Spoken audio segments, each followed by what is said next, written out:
Hey guys, it's Justin here, and today I've got the review for you of the Moga Ace Power game controller. This is compatible with the iPhone 5S, the 5C, the iPhone 5, and also the iPod Touch 5th generation.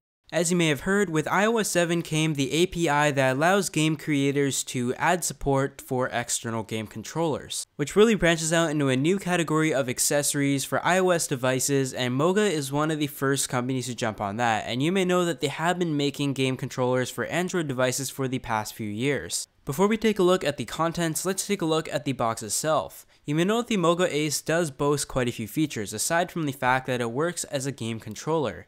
It does also have an external battery built in. It is not Bluetooth, so it is very easy to set up and it doesn't drain your battery as much. It also has an expanding design, a smart lock feature, and also a battery built in to charge your device while you're using it, as gaming does tend to drain the battery the fastest. Inside the box, you've got a set of dividers in case you're using your iPod Touch 5th generation, but also a micro USB cable to charge up the power controller itself. When you take a look at the Ace, you can see that it is very compact, in which you can fold up to a very small size when not in use. This makes it very easy to store, whether it's in your backpack, your pocket, and take it out whenever you need to or when you just need extra juice. On the front, of course, you have your typical buttons, but on the back, you also have your bumper and your trigger, so in general, it is laid out much like the controller of the Xboxes. So taking a look at each button in particular, you've got the A, the X, the B, and the Y, and in my opinion, I feel that these buttons do feel pretty good. They're very responsive, they are set a little bit higher to the surface, so you could definitely feel it when you're clicking it. It gives it very nice responsiveness to the controller itself. Moving on to the joysticks, I gotta say that I wish that they were just set up a little bit higher just so they feel a little bit more responsive. However, they do still work, but I think the biggest issue would be if you did have big hands, it would be kind of hard to grip it around this small controller form factor, making it very sore and possibly harder to play with. But also the fact that it just felt a little bit tight in general. Moving on to the D-pad, you can see that it does have all the directional arrows, of course. It is nicely concaved as well, making it very easy to make your selection. I really have no complaints with this. It does remind me a lot of the Xbox 360 D-pad, which some people may like or not. Moving on to the back, you've got your bumpers and your triggers, and I like that they have included these. It makes it very handy for games to take advantage of as many controls as possible. I did like the feel of the bumpers. They felt very responsive and clicky, but it felt that the triggers really just seemed rather cheap. The spring-loaded feel to it, I wasn't a really big fan of that.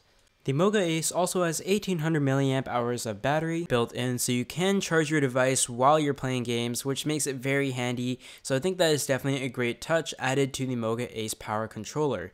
You also have your indicators on the top right corner. Moga has also made it very easy to put in your iPhone 5, 5S, 5C, and your iPod Touch 5th generation. All you gotta do is plug it into the lightning dock connector port and just stretch out the Moga case until it fits snug, and as soon as you see that it is plugged in, there is also a lock switch on the back so that it doesn't come loose during gameplay. But in general, when it comes to the design, I have to say I really don't mind the look of it. I think it actually looks pretty slick when paired up with the iPhone, no matter what color you're using. But the biggest problem was the build quality, durability, and the overall feel of it. It just didn't feel high quality. Some of the triggers felt a little bit clunky, the buttons sometimes, and in general, I just felt that from picking it up, it wasn't something that I felt like I had just paid $100 for. So now I'm going to show you guys a demonstration of me gaming with some of the games that are compatible with the Moga Ace controller, and you can decide whether you like it or not.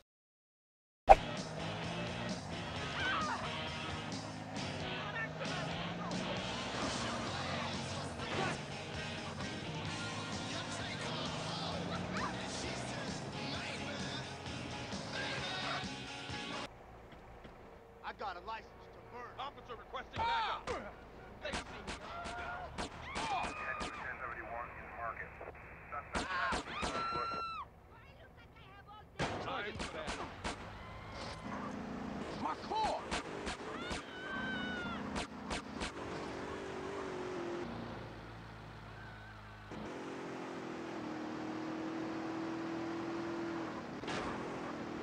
You complete fucking moron!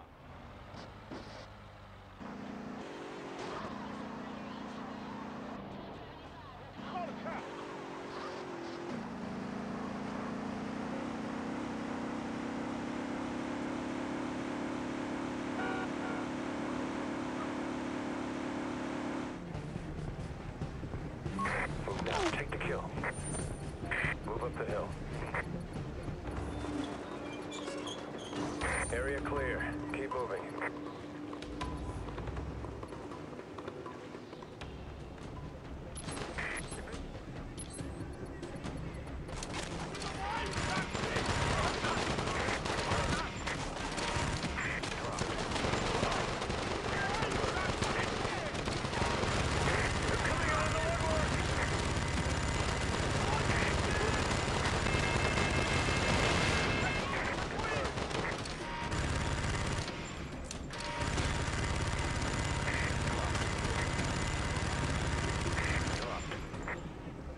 take that. Lock and load.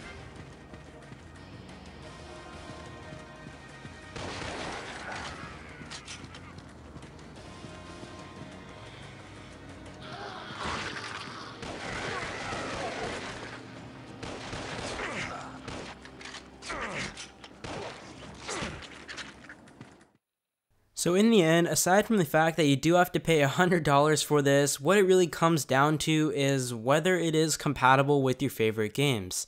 There is a website from Pocket Gamer UK that gives you a whole list of the compatible games, some of which you may have heard of before. They're some of the top apps on the App Store, and others you may not have heard of before, actually many of them.